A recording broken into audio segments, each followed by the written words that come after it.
Hey guys, week 7, day 2. We're ready for our next reading passage, and it's called The Orchid's Secret, and it goes from page 674 to page 679. All right, and this is by Josh Adler. Deep in the jungles of Colombia, there is a kind of flower that attracts bees with its unique perfume. The male bees store as much scent as possible from this particular flower on their hind legs. The male bees that collected the most scent attract the female bees to mate with them. In Venezuela, there is a flower people collect for its large white and yellow petals. Few people ever find it, though, since it only blooms for a few days. There is a small pink and yellow flower that only grows in a very specific part of the state of Florida. It also only grows on trees, and wind or birds may spread its seeds. These flowers are some of the most rare and delicate species in all of nature. They are all types of orchids. For hundreds of years, orchids have been prized discoveries of collectors and adventurers hoping to find new and exotic breeds of the flower. In her book, The Orchid Thief, author Susan Orlean tells how in the 1800s, orchids became popular in Europe, which made them very valuable. Many orchid hunters set out to find and bring back new types of orchids to sell. However, many of the men who went looking for the mysterious orchids met with tragedy instead. Orlean relates that dozens of hunters were killed by fever or accidents or malaria or foul play. Others became trophies for headhunters or prey for horrible creatures. Sometimes orchid hunters even were injured or killed by other people.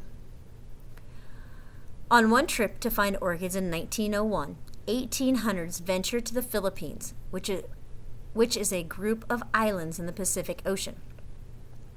A tiger ate one hunter, another was badly burned, and 5 more completely disappeared.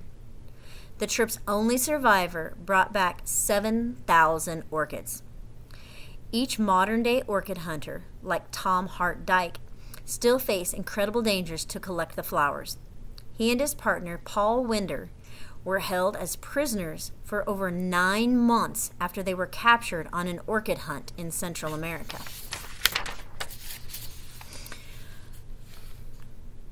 While the plants have long been valued for their beauty, they may be even more important to science and our understanding of coevolution. Unlike plants that can self-pollinate, orchids need very specific insects or birds to spread their pollen. The process by which insects, the wind, or birds spread the pollen of different flowers is called pollination. Pollen is a powder produced by plants that contains their genetic material.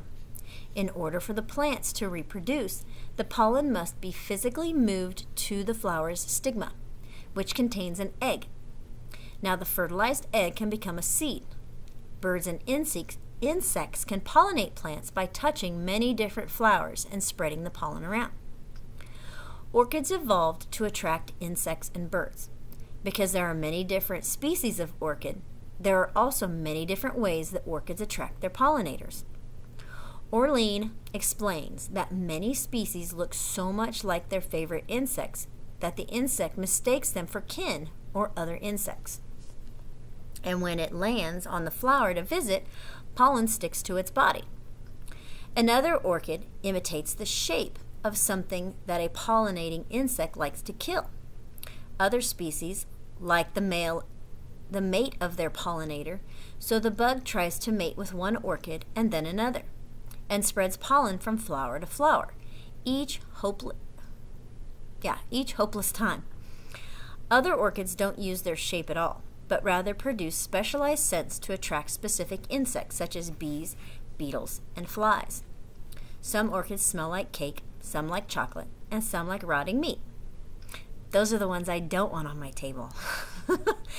All these smells may seem weird or gross, but they exist to lure creatures to their pollen and help the orchids survive.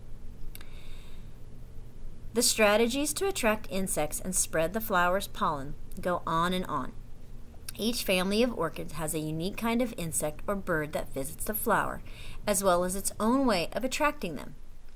It has worked too, according to Nova, a science television series on PBS. Orchid species number more than 25,000 worldwide. That is more kinds of species than any other flower on the planet, and new ones are still being found.